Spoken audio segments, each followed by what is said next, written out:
நீ உதவி பண்ணாட்டியும் சரி கொஞ்சம் ஓத்திரம் பண்ணாம ஓரமா போய் உட்காரு அப்படின்னு சொல்லுவோம் பாத்தீங்களா? அந்த மாதிரியான ஒரு கேரக்டர் இப்ப நாங்க உங்களுக்கு காட்ட போறோம். ஒரு இடத்துல கால்வாக்குள்ள இருமடு ஒண்ணு விழுந்துச்சு. உடனே அந்த பக்கம் இருக்கிற மக்கள் எல்லாம் சேர்ந்து அந்த இரும மரத்தை வெளியே தூக்குறதுக்காக முயற்சி பண்ணிட்டு இருக்காங்க. அப்போ அந்த பக்கமா என்ட்ரி கொடுக்குறாரு நம்ம மோட்டு அங்கிள். அவர் கொஞ்ச நேரம் நின்று பார்த்தவரு, சா என்ன தூக்குறானே அவனுங்க, இப்ப பாரு நான் எப்படி தூக்குறேன் அப்படின்னு சொல்லி கால்வாக்குள்ள இறங்கிட்டாரு.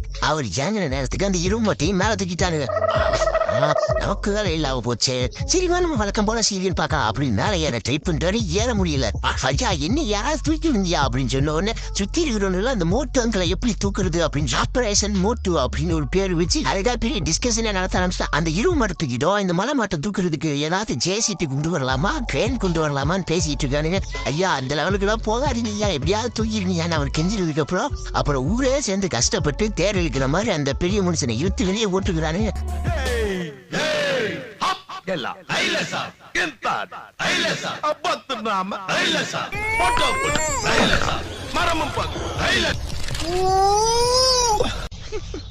எருவு பார்த்தவங்க ஈஸியா தூக்கிட்டு நலமாட்டு தொழில் இனிலாம் இந்த ஏரியா பக்கம் பார்த்து நான் பார்த்து அடியே தொடர்ந்து.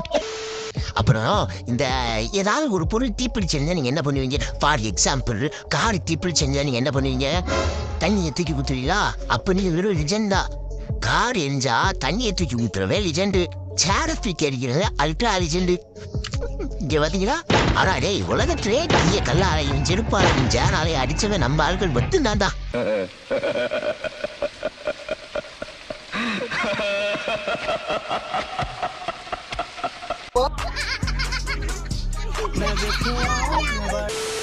ஓவரா சீன் போட்டு கடைசியில பல்ப் வாங்குவாங்கல்ல, அந்த மாதிரி ஒரு சிட்டேச்ச காட்டுற பாருங்க. உட்காந்துருக்கிற பத்தியா கல்லாடி போட்டுக்கிட்டு ஸ்டைலா ஹீரோ இவரு இந்த சுத்தி செல்ஃபி எடுக்கிற 4-5 பசங்களை உட்கார வச்சு போராட்டம் பண்ற அப்படின்னு சில யூடியூப் சேனல்களை வச்சுக்கிட்டு இப்ப நீ பாத்துக்கிட்டு இருக்கிறது ட்ரைலர் தான். மெயின் பிக்சரை இனிமேதான் நீ பாப்ப. எனக்கு பின்னாடி இருக்கிற கூட்டம் யாரு தெரியுமா? எனக்கா உயிரே கொடுப்பானு என் மேல கையை வச்சிருக்கியா அப்படின்னு சொல்லி பயங்கரமா வீரவசனம் எல்லாம் பேசினாரு.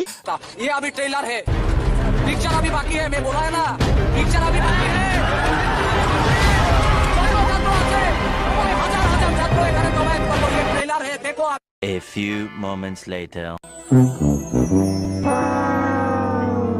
யார் பெற்ற மகனோ நீ, யார் பெற்ற மகனோ இந்த என்னடா வீரவசனம் எல்லாம் பேசின லாரி அடி விட்ட நாய் மாதிரி தூக்கிட்டு போறானே.